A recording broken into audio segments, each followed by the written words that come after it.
Hi, I'm Katie Castor, and this is Unit 6, 1900s to Present Review. The four long-term causes of World War I were militarism, secret alliances between countries, imperialism, and nationalism. Although all of these long-term causes had a lot of influence on World War I, the final straw of events that led to the Great War was Gavrilo Princip's assassination of Archduke Francis Ferdinand and his wife Sophie on June 28, 1914. As a result of this assassination, Russia and Germany were brought in for help, which changed a minor issue into a large war.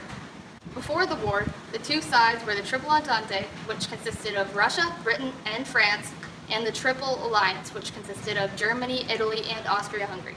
However, at the outbreak of the war, the US, China, Japan, and Italy became a part of the Triple Entente, which then became the Allies, while the Ottoman Empire joined the Triple Alliance, also called the Central Powers. Hundreds of thousands of teenage boys enthusiastically enlisted in the war, dreaming of heroism.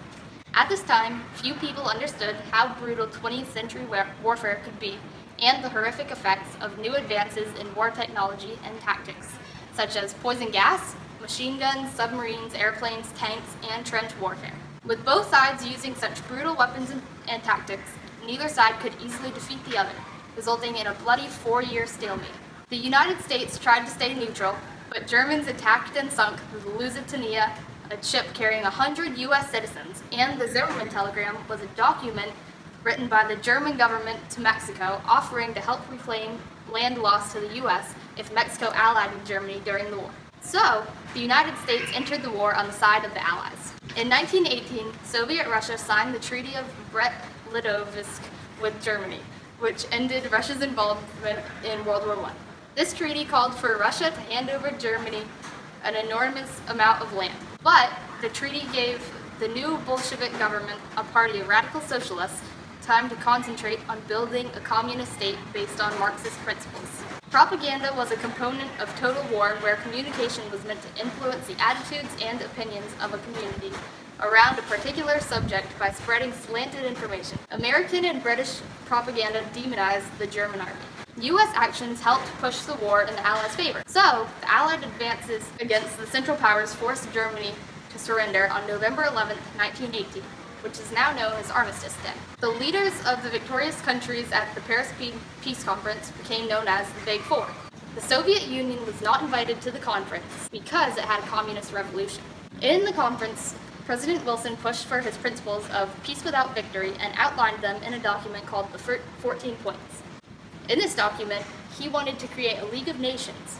This was the only idea of Wilson that the other nations agreed to establish, but the U.S. Senate voted against joining it, which was pretty embarrassing for Wilson.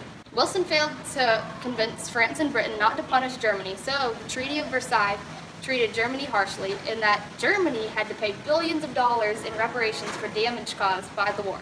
So the German economy suffered from sky-high inflation.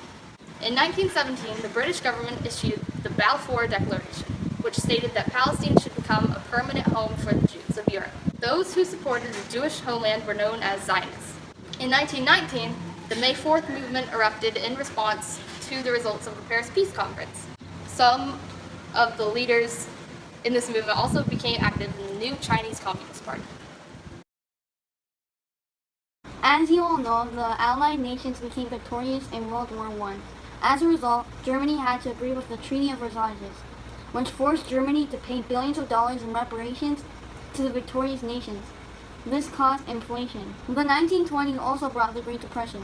The Great Depression was caused by agricultural overproduction and the United States stock market crash in 1929, resulting in fewer jobs and the United States economy declined tremendously.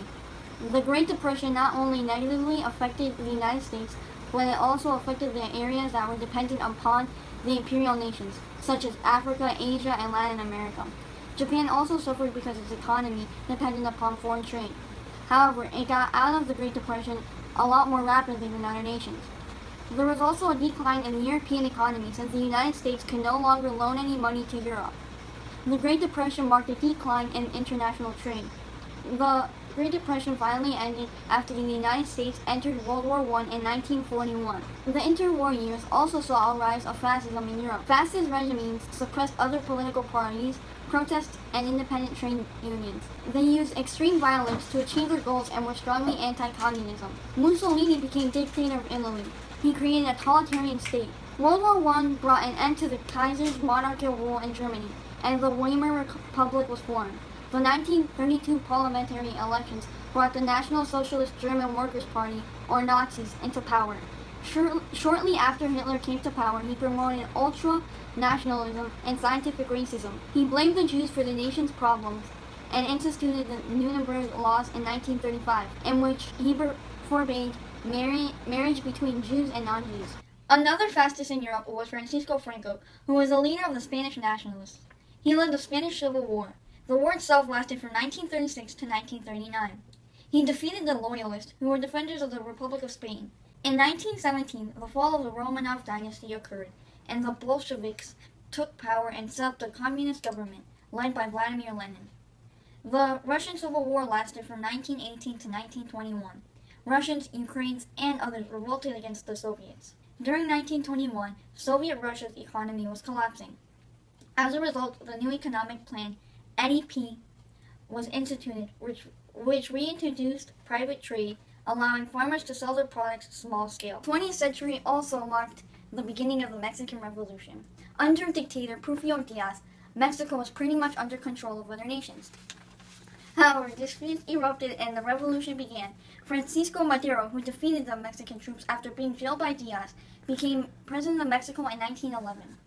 Around 1930s, land reforms finally came into play and Mexico nationalized its businesses more, keeping away from foreigners.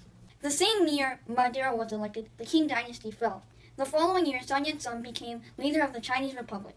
When China attended the Paris Peace Conference in 1919, they had high hopes for independence from the West. However, that did not happen. European-controlled territory was given to Japan. The Chinese wanted independence from foreigners, especially Sun Yat-sen, who allied with the Chinese Communist Party led by Mao Zedong, to free China from foreign rule. After Sun Yat-sen's death in 1925, Chiang Kai-shek took power. Government corruption was common under his rule. He advocated for Confucianism and was against free speech. He attacked Mao's forces and started the Chinese Civil War. After another attack in Jiangxi, Mao began the Long March. Along with his army, he marched 6,000 miles. Sympathy struck among the Chinese, which brought popularity to Mao's forces. The situation with the Chinese began getting worse, and they were expanding more to China. In 1935, the Communists and the Nationalists suspended their civil war to unite against Japan. They defeated Japan in 1945. After the defeat of Japan, the Civil War began again. The Communists became victorious. The Ottoman Empire crippled after World War I. Europeans went to Anatolia after World War I, and the British pretty much controlled the Sultan. This led to nationalist movements in the Ottoman Empire. The Turkish nationalist movement created an army led by Mustafa Kemal, and they got independence back from Britain after war in 1921. The Turkish Republic was formed in 1923. In India, Mohandas Gandhi was also trying to gain independence from the British. He began a campaign for civil disobedience. One important event was the Salt March, where Indians began to produce salt in the oceans, which was illegal. The British made illegal. Leaders of the independence movement about India's nationalist ideas. Leaders of the independence movement began to have different ideas about India's national identity.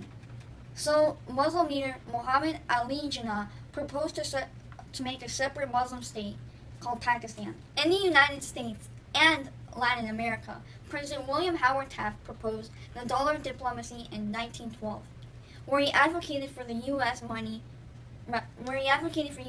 in Latin America rather than U.S. bullets. He used American companies to exploit Latin America, where he produced millions of dollars.